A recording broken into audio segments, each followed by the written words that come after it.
Now joining us by phone, Republican presidential candidate Ron Paul, who made some remarkable comments about Abraham Lincoln on Meet the Press this past Sunday. Mr. Paul joins us by phone from Texas. He is headed to Iowa later today. Mr. Paul, thanks for being with us this morning. Some of your supporters were expressing some frustration that you would suggest that Abraham Lincoln started the Civil War, and then that also Abraham Lincoln went to war just to enhance and get rid of the original intent of the Republic.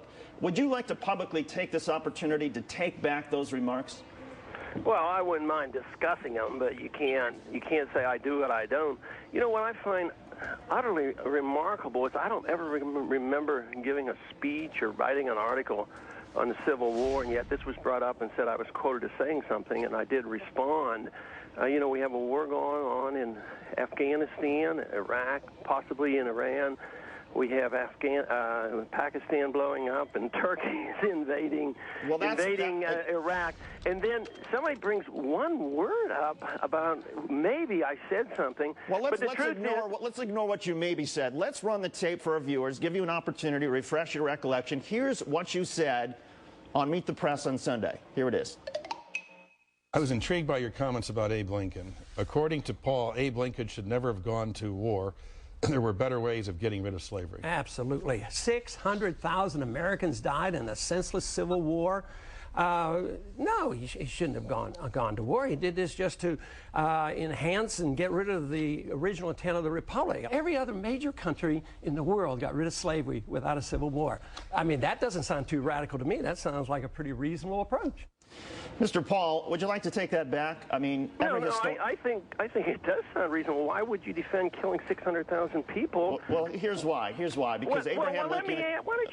Let me ask the question, then I'll give you plenty of time to respond. Every historian will tell you that Abraham Lincoln didn't start the war. The Confederates fired on Fort Sumter after South Carolina had succeeded. Abraham Lincoln was simply trying to keep slavery from expanding. What was he supposed to do after the Confederates fired on Fort Sumter? Okay, you haven't read the right historians. You ought to read Tom DiLorenzo's book, The Real Lincoln. Lincoln was not that anti-slavery. He has this famous quote that everybody who's read history knows about. He said, "If I can save the Union by keeping slavery, I will." And if he says, if I can save the Union by getting rid of slavery, I will. He was not strong anti-slavery. You are absolutely right on that, but here's my question then. Here's my point. If Abraham Lincoln went to war to save the Union, how can you say that he went to war just to get rid of the original intent of the Republic? Have you ever heard of the economic reasons for going to war? I mean, do you know who Lysander Spooner is? Tell us. Lysander Spooner was the greatest abolitionist from Massachusetts, and he supported the South because he understood this. Read Lysander Spooner on treason. He explains this, and he fought Lincoln even before Lincoln became president, making this point. Lincoln is part of the Hamiltonians who wanted a strong national government, and this was an opportunity. I mean, why can't you conceive of the fact that every other Western nation got rid of slavery without a civil war? Why have you ever? Do you know what John Quincy Adams did every time he went to Congress after he was president?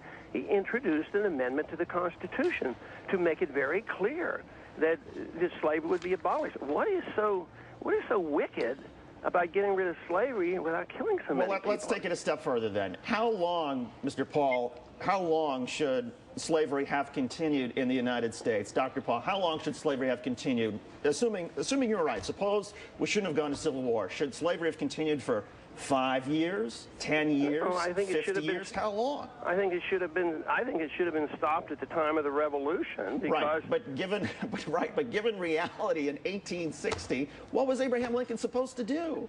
Well, Abraham Lincoln didn't need to kill so many people and run a civil war. He could have just gotten rid of slavery. Why? I don't think Wait a minute. Even before the Civil War broke out, there was a constitutional amendment to abolish slavery, like in 1860, which did not get support from Lincoln.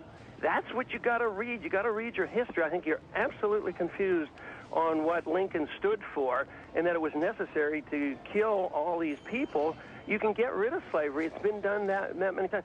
But the total irony of this is the distraction in a campaign that I'm running for in this esoteric point which came up on purpose, and I may not even ever have brought it up in the first place. Of course I'm going to respond, but this whole idea of avoiding the catastrophic war that is going on right now because you want to refight a war 150 years ago that neither of us can change or deal with. This is a historic discussion. Mr. Paul, I am perfectly happy to move on if you will say right now, Abraham Lincoln, that we had the Civil War to save the Union. Did he or did he not have the Civil War to save the Union? Yes, you read. Okay. You read. Wait a minute. You read DiLorenzo, and you will find out that saving, it was economic conditions. It had to do with the Republic. It had to do with Hamiltonianism. At the same time, the slavery, he was not strongly anti-slave, and it was a tool for him to go after the South. It was secession that was counted. The Northeast, the New Englanders strongly believed in secession.